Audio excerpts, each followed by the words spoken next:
প্রতি 1999 জন লোক জাহান্নামে যাবে, আর একজনের বসার জায়গা হলো 250 মাইল। একজন জাহান্নামীর গায়ের চামড়া হবে 42 হাত মোটা। একজন জাহান্নামীর ডান কাঁধ থেকে বাম কাঁধের ব্যবধান হলো একটা দ্রুতগামী ঘোড়া 3 দিন 3 রাতের পর। একজন জাহান্নামীর উরু রান হবে বাইজা পাহাড়ের সমান মোটা। বাইজা পাহাড় হলো 39 কিলোমিটার লম্বা। একজন জাহান্নামীর দাঁত হবে ওহুদ পাহাড়ের সমান। ওহুদ পাহাড় হলো 4 কিলোমিটার প্রশস্ত আর 8 কিলোমিটার লম্বা। একজন জাহান্নামীর দাঁত হবে ওহুদ পাহাড়ের সমান। একজন জাহান্নামীর বসার জায়গা হবে 250 মাইল মক্কা থেকে মদিনা। একজন জাহান্নামীর উরু রান হবে বাইজা পাহাড়ের সমান।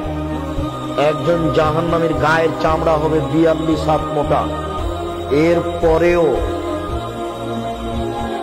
সমস্ত মানুষ, শুধু জাহান্নামী কেন, সারা পৃথিবীর মানুষ, যত জীবজন্তু আছে, জিন মানুষ আছে, সব যদি একসাথে জাহান্নামে ঢোকে তো দরজা দিয়ে ঢুকতে কোনো সমস্যা হবে না।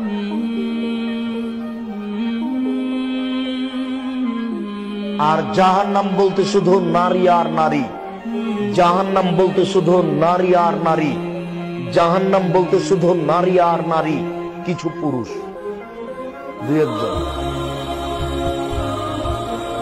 আপনার মেয়ে হাজার হাজার মানুষকে পাপী করছে, নগ্ন হয়ে চলে, আপনার মেয়ে জান্নাতে যাবে এটা আপনি কি করে বুঝলেন? আর আপনি জান্নাতে যাবেন এটা আপনি কি করে বুঝলেন? আপনার মেয়েকে যদি 10,000 মানুষ দেখে থাকে নগ্ন অবস্থায়, 10,000 মানুষে যত পাপ করেছে আপনার মেয়ে একাই তত করেছে। 10,000 মানুষে যত পাপ করেছে আপনি একাই তত পাপ করেছেন। এক পাপ 3 ভাগে বিভক্ত। 10,000 মানুষ, আপনি আর আপনার মেয়ে, এই 3 জন। এবার 3 জনে 3 10 হলো 30। আপনার মেয়েকে যদি 10,000 মানুষ নগ্ন অবস্থায় দেখে থাকে তাহলে 10,000 মানুষ পাপী। 10,000 মানুষ যত পাপ করেছে আপনার মেয়ে একাই তত করেছে। আপনার মেয়ে একাই যত করেছে আপনি একাই তত করেছেন। কেন? জন্ম দিয়েছেন আপনি, আমি দিনি। জন্ম দিয়েছেন আপনি, জবাব দিব আমি, এটা আপনি কি করে বুঝলেন? যে এখনো আপনার মেয়ে ওই ঘরে বসে আছে মাথায় কাপড় না দিয়ে, জবাব আমি দিব। ওকে হিন্দুর মেয়ে, ওকে ইহুদির মেয়ে, শরম হয় না, লজ্জা হয় না? বিবাহ করেছেন কেন? আপনি মুসলিম নন, খারাপ লাগে না? লজ্জা থাকা উচিত। লজ্জা কি বেঁচে খেয়েছেন? মেয়ে নগ্ন হয়ে চলে কেন? আপনি মুসলমান নন, লজ্জা লাগে না, খারাপ লাগে না? লজ্জা কি বেঁচে খেয়েছেন? আবু হুরায়রা রাদিয়াল্লাহু তাআলা আনহু বলেন, রাসূল সাল্লাল্লাহু আলাইহি ওয়াসাল্লাম বলেছেন, আল হায়া ওয়াল ঈমানু কারনাউ জামিয়া। লজ্জা এবং ঈমান দুটো একসাথে জমা ধরে আছে। আচ্ছা ভাই, ওই ছেলেটা ও উঠে যাচ্ছে, আপনি খেয়াল করছেন না কেন? ও তো কথা বুঝতে পারে না। আর যার সামনে দিয়ে যাবে ও তো কথা ধরতে পারবে না। আমি তো আর আপনাকে কোনো কাহিনী শোনাতে আসিনি, আপনি ওইটা মনে করবেন না।